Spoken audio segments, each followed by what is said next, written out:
là, elle est juste pour garder la famille cohérente. C'est-à-dire, pour moi, il y a un autre rôle qui manque beaucoup en général. Moi, je parle en général. Par exemple, d'éduquer, de donner une certaine culture aux enfants. Moi, je pense que ça, c'est un rôle de la femme. Hein, si les enfants n'ont pas cette culture, c'est qu'il y a eu quelque chose, la maman n'a pas fait son rôle.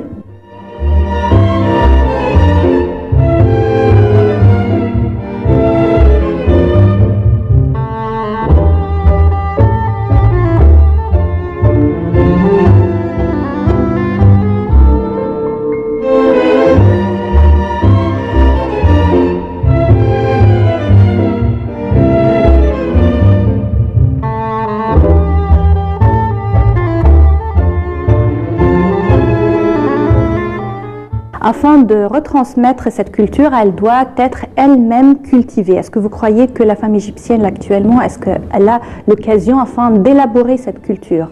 Pas vraiment, non. S'il faut être franche, non.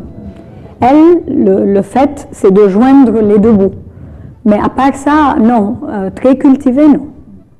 Et c'est pour cela que je dis, là, il y a un problème. Pour les générations qui viennent aussi. Quand on parle de la femme égyptienne, pourtant elle a été mobilisée au cours des derniers événements politiques en Égypte. Moi je parle de la femme ordinaire, elle est descendue dans la rue et elle a vraiment participé à cette vie politique. Alors selon vous, pourquoi la femme égyptienne a fait ce choix de vraiment descendre et de participer à la vie politique en Égypte? Moi je pense que la femme a des antennes. L'intuition qu'elle a, vraiment, quand elle sent qu'il y a un danger, même s'il n'y a pas...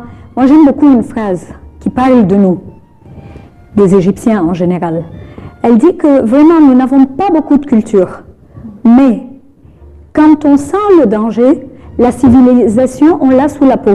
Elle ressort. Vraiment, elle ressort.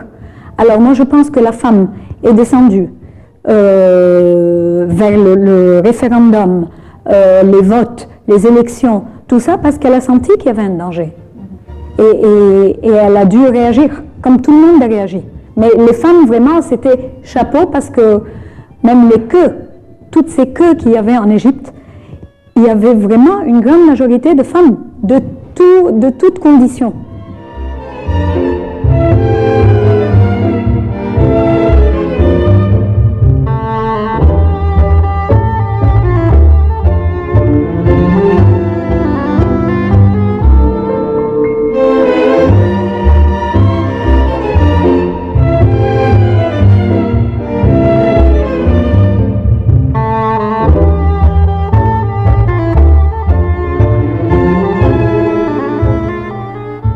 Quelles sont vos aspirations pour la femme égyptienne à l'avenir?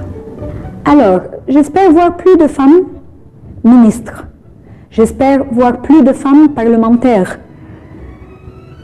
J'espère aussi que dans nos villages, la femme puisse trouver un passe-temps pour elle, vraiment pour elle.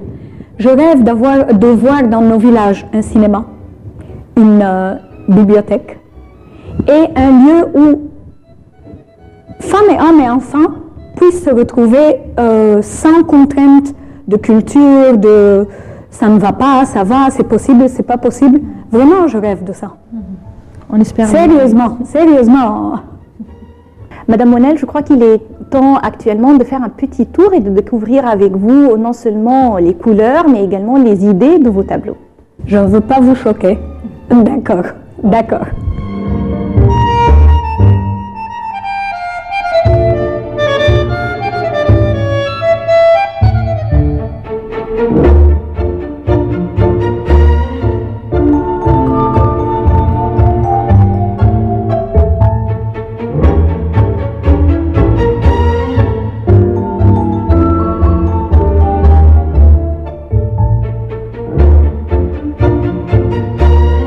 Alors, Madame Monel, maintenant nous sommes devant deux de vos tableaux.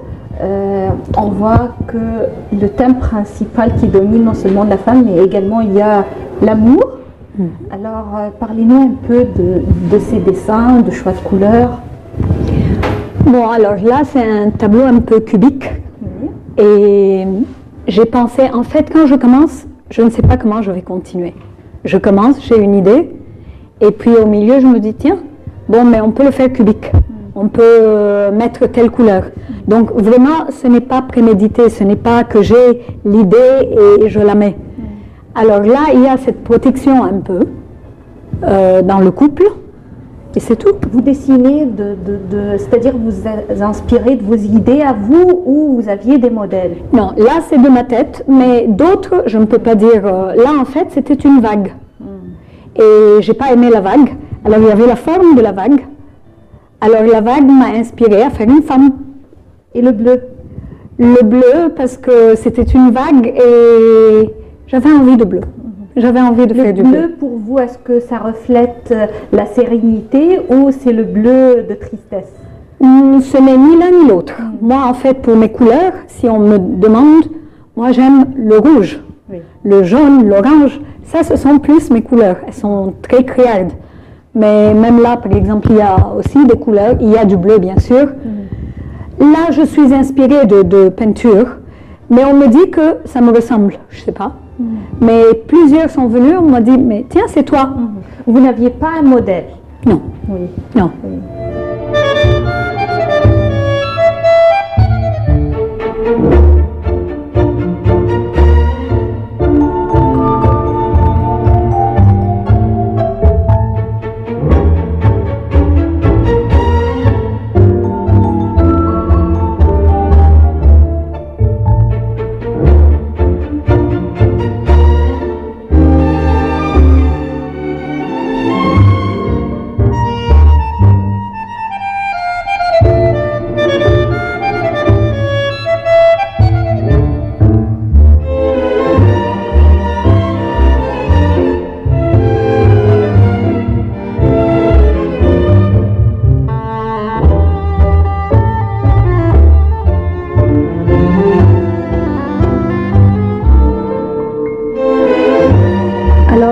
On découvre les portraits, le visage. Bon, c'est le visage de quelqu'un que vous connaissez? Non, non. Mais il y avait une photo avec une expression qui m'avait beaucoup plu. Alors j'ai décidé de faire un tableau là-dessus, avec l'expression des yeux, qui m'avait intéressée. Oui, et ce qui m'intéresse également, comment vous avez su faire ces traits raffinés? Est-ce que tout ça, c'était à travers le don uniquement ou vous avez étudié comment faire les détails, les retouches? Non, c'est-à-dire, bon, pour les corps, là j'ai travaillé. J'ai travaillé ici, dans cet endroit, ça fait 3 mois que je suis là, alors j'ai travaillé vraiment. Là c'est plus ancien, mais c'est encore un don. Là c'est encore le don, seulement le don. Un autre portrait très joli, avec des traits d'une femme, c'est pas africaine. Africaine, ça se voit, oui, les lèvres, les yeux. Là, j'ai vu une image. Oui. Et vraiment, je suis tombée amoureuse de l'image. Ce visage très décidé, avec cette bouche, m'avait beaucoup, beaucoup attirée. Oui. Alors j'ai décidé de le reproduire en grand. Je l'avais vu en petit et je l'ai reproduit et ça a plu aussi. Oui, c'est très beau. Si on est là devant les portraits des femmes, on doit également, Madame Monel, parler d'une de vos activités, c'est le travail au bénévolat. Vous êtes allée en Haute-Égypte récemment. Oui, oui, je suis allée à Ménia, en Moyenne-Égypte, à Dalga, après les événements de la dispersion du siège de Rabat. Il y a eu beaucoup de problèmes. Il y a eu des incendies, des églises incendiées, des magasins, des maisons. Et je me suis décidée à aller. J'avais un peu peur parce qu'on me disait que ce n'était pas du tout sécuritaire.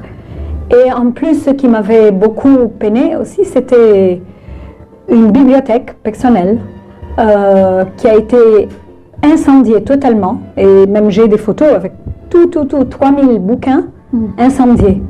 Alors j'ai eu l'idée un peu folle de refaire une bibliothèque pour enfants et jeunes. Et vraiment, j'ai découvert qu'il y avait plein d'enfants là-bas. Beaucoup d'enfants, beaucoup de jeunes. Alors je me disais, ces jeunes qui n'ont rien d'autre en tête et qui sont pris par beaucoup d'idées fausses. Donc s'ils ont une occasion d'ouvrir, même sans le lire, même de voir des images, des livres coloriés. Donc j'ai pris cette responsabilité et je suis allée. Très bien. Il y a même à peu près, entre livres et magazines, il y a 1000 à peu près, 1000 livres et magazines que j'ai envoyés.